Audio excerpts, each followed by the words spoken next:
Good morning to all of you. हाँ, डाल दो। Good morning to all of you. So dear students, आज का हमारा टॉपिक है waves in infinite elastic medium. पिछले लेक्चर्स में हमने जो बात की, रिवाइज करना ज़रूरी है थोड़ा सा, सिर्फ हेडिंग हेडिंग, कि हमने ये चैप्टर जब स्टार्ट किया वेव्स का, तो सबसे पहले हमने कहा, अब तक हम 4 पेज कर चुके हैं, लगभग 4 या 8 कह लो। तो हमने शुरुआत क्या की, हमने सबसे पहले कहा कि हम इक्वेशन ऑफ मोशन निकालते हैं। इक्वेशन ऑफ मोशन जब हमने निकाली तो वो आई हमारे पास वेक्टर फॉर्म में, तो ये आई, और वैसे आई ये। दो फॉर्म थी, इसमें एफ आई बॉडी फोर्सेस थे, जब बॉडी फोर्स एब्सेंट होंगे तो ये टर्म जीरो हो जाएगी, खत्म, बाकी रह जाएगी। ये माइनस का निशान है, अगर ये उधर जाएगा तो प्लस हो जाएगा। ठीक है, वेक्टर फॉर्म में ग्रेडियंट डाइवर्जेंस यू था, ये 3 टर्म्स थी। फिर उसके बाद हमने 2 स्पेशल केसेस किए कि इक्विवॉल्यूमिनल वेव्स, उनकी वेलोसिटी ये आई थी। वेव इक्वेशन हर बार इसी रूप में आई कि del square U I is equal to 1 over, जो भी आया उसको वेलोसिटी नाम दे दिया, करली 2 यू आई ओवर करली टी स्क्वायर। एक तरफ तो विद रिस्पेक्ट टू टी है, और एक तरफ डेल स्क्वायर। डेल स्क्वायर में करली 2 बाय करली एक्स स्क्वायर भी होता है, करली 2 बाय करली वाई स्क्वायर भी होता है, करली 2 बाय करली जेड स्क्वायर भी होता है, तीनों होते हैं। ठीक है, तो हमने ये किया। अब बात आती है कि केस टू में क्या था, अगर कोई रोटेशन नहीं है तो उस केस में हमने क्या कहा, कर्ल ऑफ कर्ल यू, मतलब जो भी था, वटेवर, हम पहुंच कहाँ गए कि ये 1 ओवर वेलोसिटी का स्क्वायर करली 2 यू आई ओवर करली टी स्क्वायर। ठीक है, तो यहाँ तक पहुंच गए। एक मिनट आप, तो ठीक है, हमने यहाँ तक किया। आपको मेरी आवाज सुनाई दे रही होगी students? Yes ma'am. Okay, yes ma'am. ठीक है, यस मैम। ठीक है।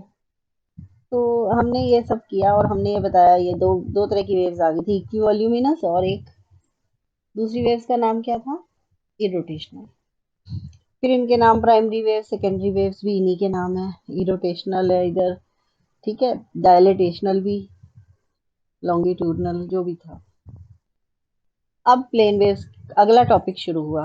तो हमने कहा कि प्लेन वेव्स जो होती हैं, भाई ये सारी वेव्स प्लेन वेव्स हैं, जो दोनों वेलोसिटी निकाली हैं, प्लेन वेव्स की ही होती हैं दोनों वेलोसिटीज। तो पहली बात तो हमें प्रूव करना पड़ा कि वेव्स प्लेन है, तो प्लेन वेव इक्वेशन की को सेटिस्फाई करेंगी। हमने सॉल्यूशन मानकर और उसे कर दिया, सेटिस्फाई करते हुए दिखा दिया। और उसके बाद हमने कहा कि वेलोसिटीज निकाल दी कि दो ही वेलोसिटी संभव है, और वो दोनों ये थी। जब ये इतना बड़ा डिटर्मिनेंट हल किया तो ये दोनों वेलोसिटीज आई। पिछली बार मैंने आपको कहा था ये इतना बड़ा डिटर्मिनेंट आप हल करेंगे, तो किस किस ने कर लिया है?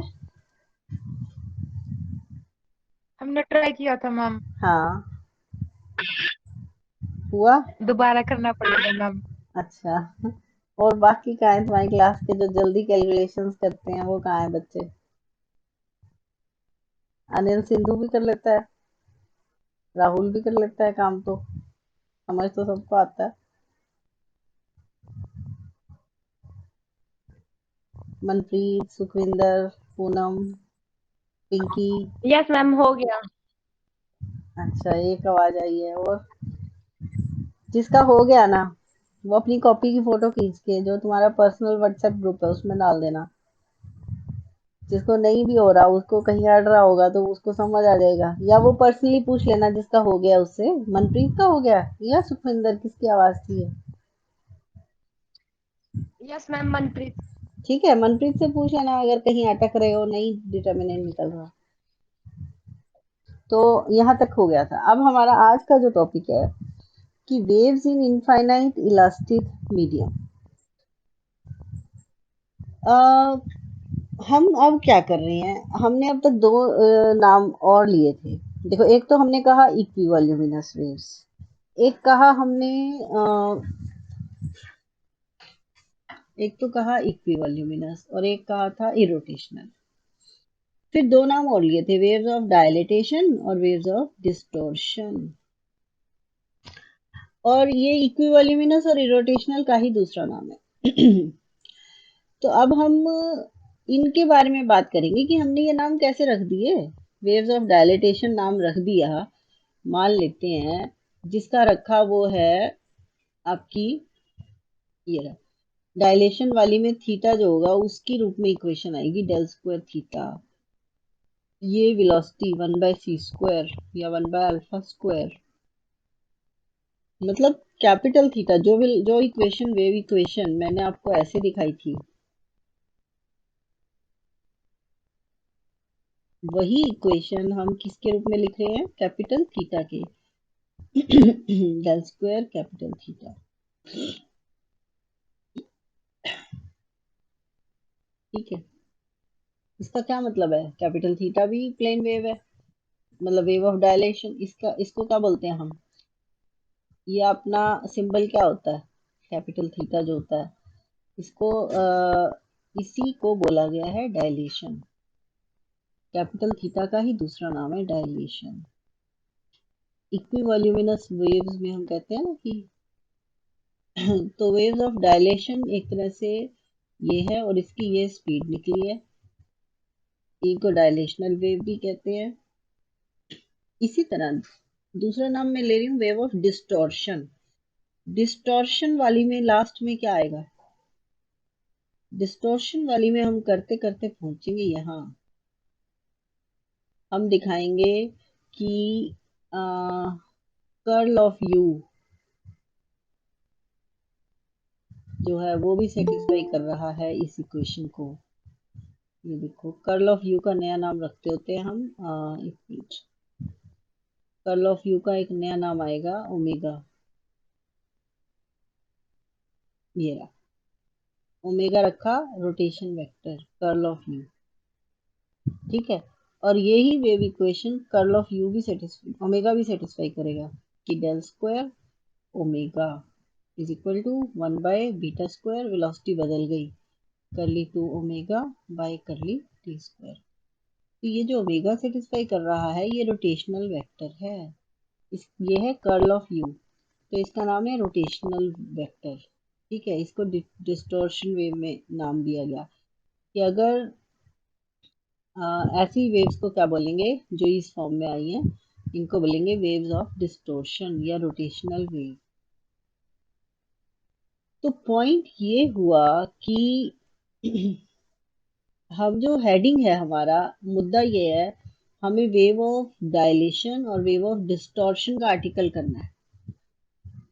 पिछला आर्टिकल था प्लेन वेव, कि ये प्लेन वेव है, तो प्लेन की इक्वेशन सेटिस्फाई करवा दी, और उनकी दो वेलोसिटीज निकलनी चाहिए, तो डिटर्मिनेंट से दो वेलोसिटीज निकाल दी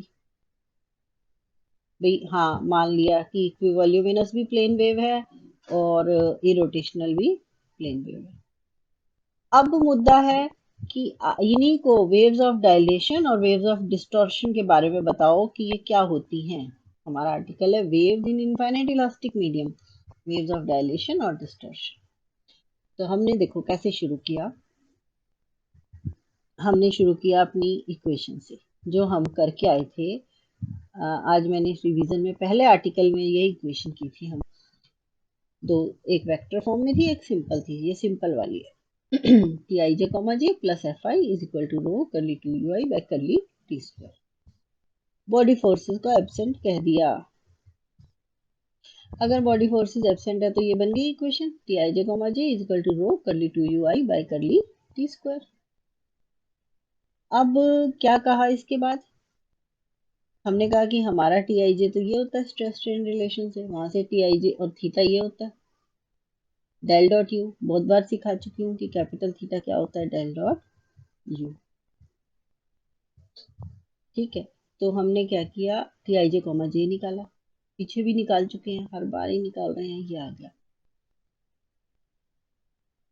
अगर मैं इसको करके दिखाऊं, चलो करके दिखाती हूँ। टी आई जे क्या था, लैम कॉमा जे, देखो लैम्डा थीटा डेल्टा आई जे, थीटा का कॉमा जे हो गया, डेल्टा आई जे अपनी जगह प्लस 2 म्यू ई आई जे, तो ई आई जे का कॉमा जे हो गया। अब क्या हुआ, डेल्टा आई जे क्या कहता है, वो 1 कब होगा, जब आई और जे बराबर होंगे, वरना जीरो। जीरो होएगा तो सब कुछ खत्म। और अगर 1 होएगा तो आई और जे बराबर, तो थीटा कॉमा आई बन गया ये, कि जे और आई बराबर हो गए। और ई आई जे कॉमा जे, ई आई जे कॉमा जे को अगर मैं खोलूँ, कॉमा जे बाहर रख दूं, तो ई आई जे क्या होता है, u I comma J plus u J comma I. Comma J दोनों के साथ लगा दिया, ये तो डेल स्क्वायर यू आई हो गया। ठीक है। अच्छा, ये जो है इसको कहा यू जे कॉमा जे के बाहर आई कर दिया, तो यू जे कॉमा जे, ये है ना आपका ये लेमडा था, थीटा कॉमा आई, ये भी तो थीटा कॉमा आई है, यू जे कॉमा आई बाहर आई, तो ये कैपिटल थीटा कॉमा आई है। इसके साथ तो है म्यू और यहाँ है लेमडा, तो ये दोनों रकमें इकट्ठी हो जाएंगी, तो लेमडा प्लस म्यू हो गया। तो आपके पास ये इक्वेशन आ गई नंबर 4। नंबर 4 के बाद हमने कहा कि 2 में पुट कर दो, टी आई जे कॉमा जे, ये हो गया रो दिस। अब वेक्टर फॉर्म में इक्वेशन 5 को कैसे लिख सकते हैं, थीटा को डेल डॉट यू लिख सकती हूँ, डेल स्क्वायर यू अपनी जगह, ठीक है, ये भी ठीक है। अब एक डेल बाहर है, एक अंदर डेल डॉट यू है। हमने ये वाला स्टेप है यहाँ खास, डाइवर्जेंस ले ली दोनों तरफ, इधर भी डेल डॉट ले लिया, पूरे का पूरी इक्वेशन का ले लिया, लेफ्ट हैंड साइड भी राइट हैंड साइड भी। अब इसका डेल डॉट लगाओ, तो डेल डॉट और डेल डेल डॉट यू, इसका डेल डॉट लगाओ, डेल डॉट अंदर डेल स्क्वायर यू, और यहाँ डेल डॉट बाहर ही रह गया। अब क्या किया, अब हमने कहा कि डेल डॉट डेल क्या है, देखो ये तो होता है बड़ा थीटा होता है, और डेल डॉट डेल क्या हो गया, डेल स्क्वायर।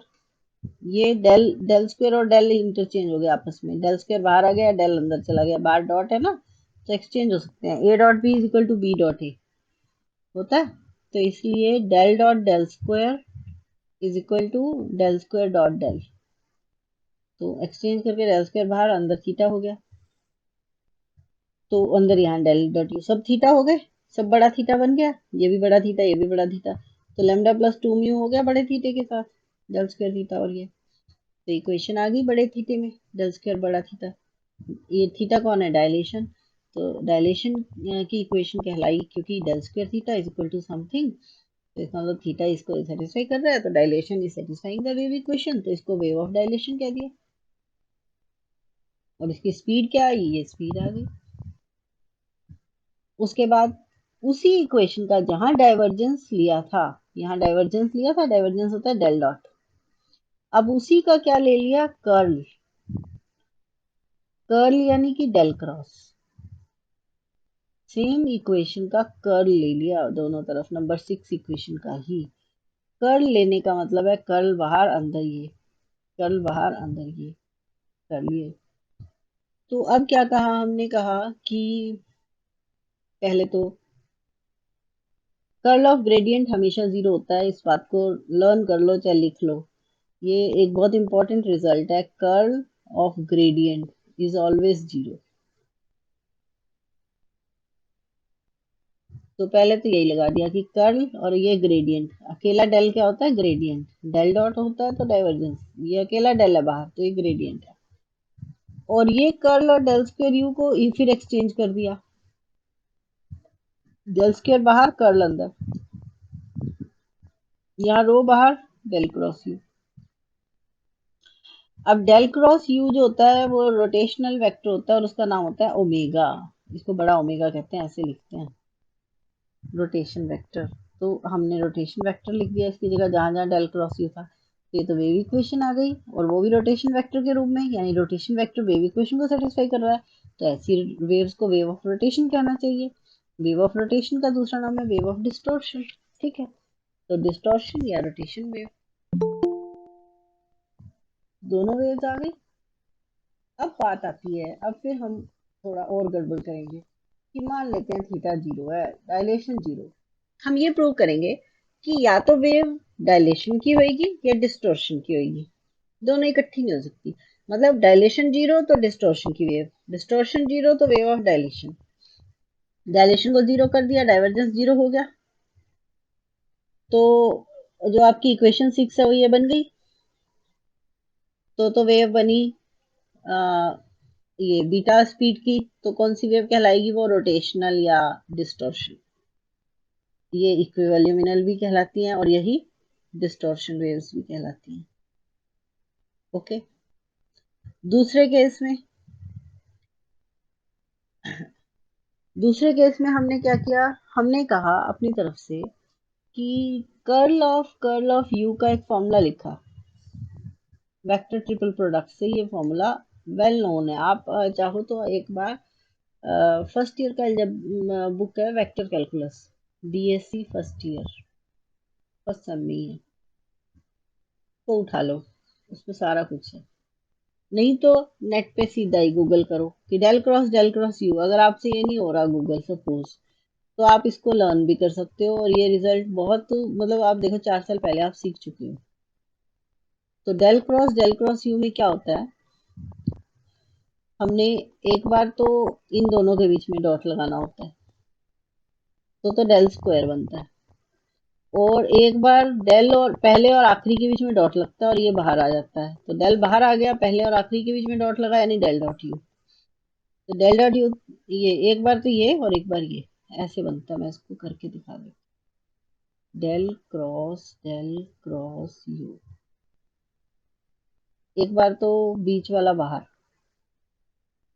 फर्स्ट और लास्ट के बीच में डॉट,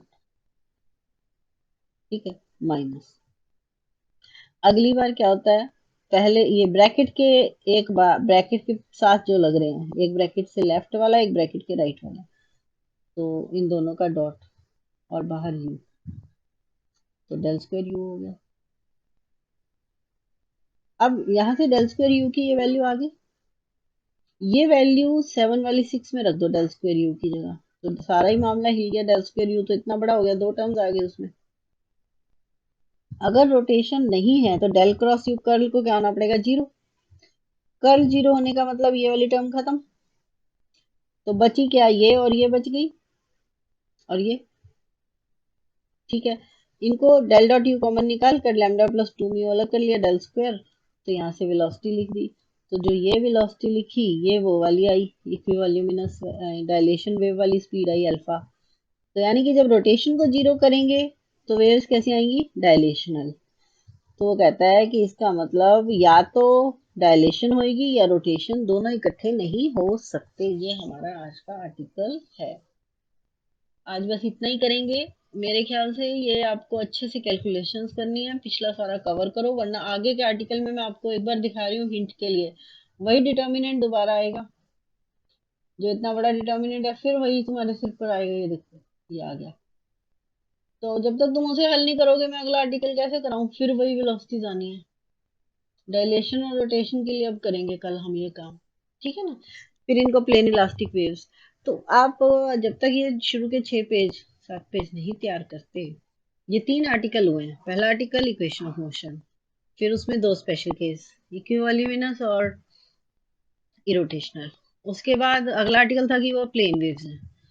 प्लेन वेव्स जब प्रूव होगी, उनकी 2 वेलोसिटीज आ गई डिटर्मिनेंट सॉल्व करके। तीसरा आर्टिकल हमने आज किया waves of dilation and waves of distortion. ठीक, पहले ये तीनों आर्टिकल तैयार होने चाहिए। तैयार मीन्स अपने हाथ से कर लो, रट्टा नहीं मारना, अपने हाथ से हल कर लो।